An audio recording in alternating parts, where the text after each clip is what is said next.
سلام البنات، وش حوالكم؟ نتمنى تكونوا بخير. وش راكم؟ وش راها الصحة؟ ان شاء الله اموركم راها مقضية. في طرب وصفات تاع الشمع اللي قلت لكم نحطوهم او نحطهم لكم اللي فيها الكتابة العضو الذكري. طبعا المقولة او العزيمة انا مانيش راح نقولها كاملة. المهم راح نخليها لكم ماشي في صندوق الوصف، راح نخليها لكم في اول تعليق ونثبته لكم ان شاء الله باه تلقاو العزيمة اللي تتكتب على الشمعة. شمعة اليوم هي شمعة هيجتك وليجتك، شمعة غزالة رائعة في التهييج، يعني تشعلي نارو، تخليه يفكر فيك الليل مع النهار. وصفة أو شمعة مطرطقة، يعني بإذن الله بإذن الله بإذن الله جربيها فقط وتشوفي كيفاه تهيجيه وتليجيه بإذن الله سبحانه وتعالى، يجيك حتى لباب دارك. يعني رائعة هذه الشمعة، خاصة إذا داومتي عليها راها تشد فيه يعني كوني متهنية.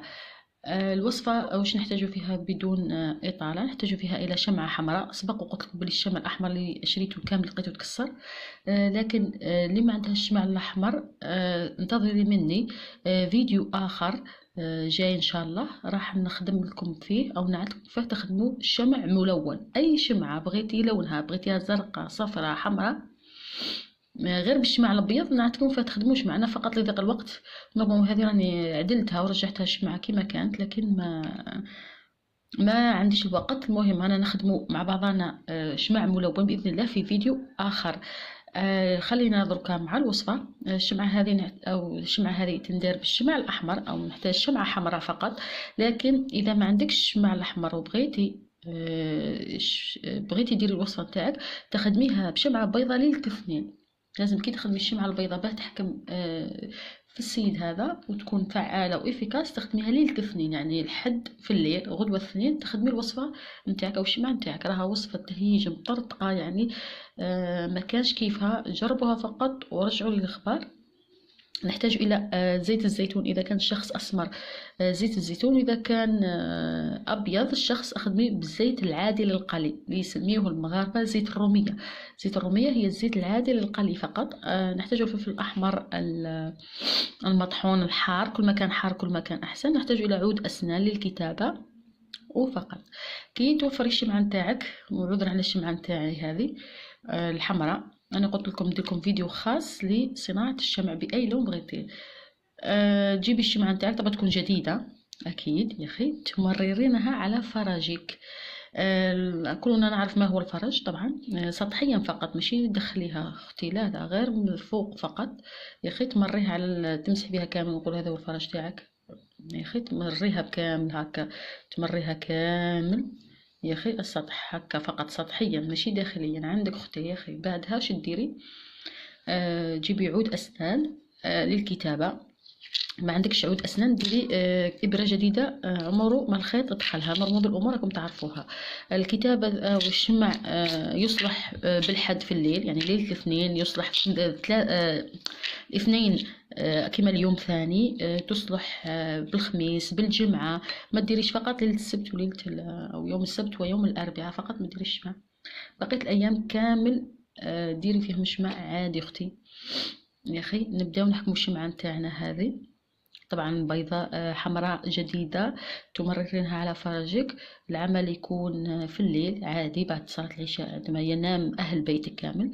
تبداي تكتبي الشمعة نتاعك كما قلت لكم. العزيمة أنا مش راح نقولها كاملة، العزيمة راني نخليها لكم في التعليق الأول. إذا ما كانش هناك يعني مشكل مع اليوتيوب في المقولة كي حنحطها لكم كيما لازم تكتبيها في الشمعة، حنحطها لك في التعليق الاول صحيحه محيحه يا اخي.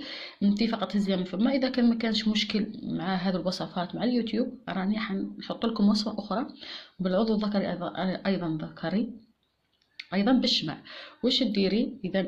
تكتبي العزيمه نتاعك. طبعا نبداو من الاول من الفوق يا اخي، من جهه الفتيله تاع الخيط الى اسفل. كي يخلص السطر ندورو للسطر الاخر. المقوله هي هيشتك وليشتك يا فلان ولد فلانه، اذا راك وسط النساء العضو الذكري طبعا تجي الكلمه هذيك يذبال ويرشى.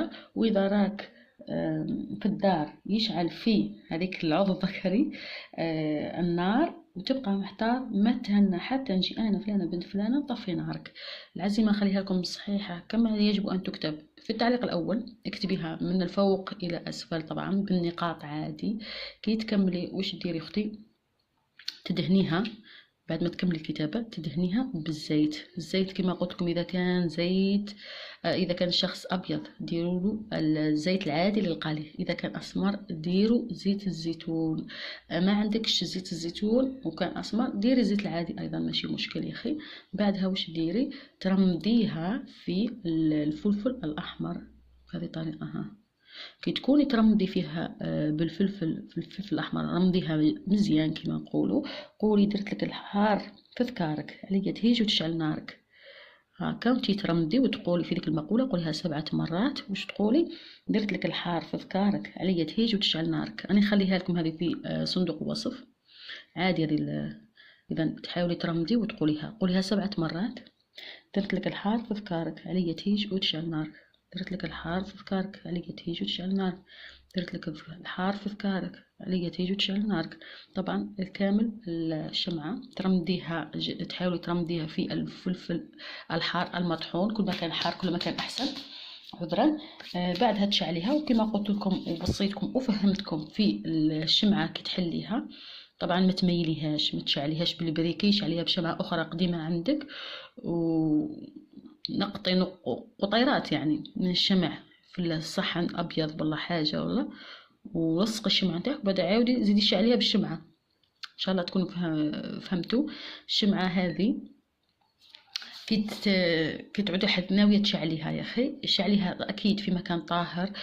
حطي قدامها الحرمل، رشي المكان بماء الزهر، أفرحي بالشمعة. حطي إذا ما عندكش خلاص حطي لاجتة قدامها السكر، طوبة سكر ولا حجرة سكر، ورميهم بعدها في الجردة بعد ما تخلص الشمعة نتاعك كامل. وديريها شمعة يعني غدوة الصباح يعني راكي ترمي قطعة السكر هذيك. الشمعة ديما نقول لكم ما تحلوهاش بالبريكي، حلوها بشمعة أخرى قديمة عندك. حاولي ثبتيها الساعة الشمعة قبل ما تشعليها، وذلك بإحضار الشمعة القديمة. تقطري منها هنا في الصحن يا أخي وتحاولي تثبتيها، ومن بعد حاولي بديك الشمعة القديمة حاولي حلي شمعة نتاعنا جديدة. هذا مكان شمعة تبالي سهلة ما فيها حتى مشكل. ما فهمتوش أي حاجة خليوا لي السؤال في لي كومنتير وأنا نجاوبكم. والله نحاول أنني نجاوب على أكبر قدر من لي كومنتير. كاين كومنتيرات ما نشوفهمش يعني عذرا فقط، يعني مش بيا من ما نجاوبش. ان شاء الله تكونوا فهمتوا الوصفه. العزيمه اللي تكتب على الشمعه نخليها لكم في اول تعليق نثبته لكم يا اخي. اما المقوله اللي تقوليها على الشمعه وتي ترمدي فيها في الحار خليها لكم في صندوق الوصف. ما تنساوش لي جيم ولي بارطاج ولي اشتراك اذا كنتوا جداد في القناه. دعموا القناه تاعنا باه تطلع ان شاء الله. ان شاء الله تكون الوصفه سهله ومتوفر المكونات تاعها. ما عندك شمعه حمراء لازم حابه ديريها بشمعه بيضاء. انتظري مني فيديو خاص بصناعه الشمع الملون يا اخي. من خلال الشمع الابيض فقط نخدموا الشمع الملون، نخدموا الصفراء الحمراء الزرقاء اي لون بغيناه يا اخي. بغيتي ديريها غير بالشمعه البيضاء ماهيش زاربه تخدميها، لازم الشمعه البيضاء باه تخدمي الوصفه هذه شمعه تهيجتك وليجتك. بالشمع الابيض لازم ديريها ليله الاثنين يعني لحد في الليل تخدمي الشمعه نتاعك. الى هنا نكون وصلنا الى نهايه الفيديو. نلتقي في فيديو اخر مع وصفه كما هذه عندنا ايضا يا اخي. هلا في رواحكم، الى اللقاء.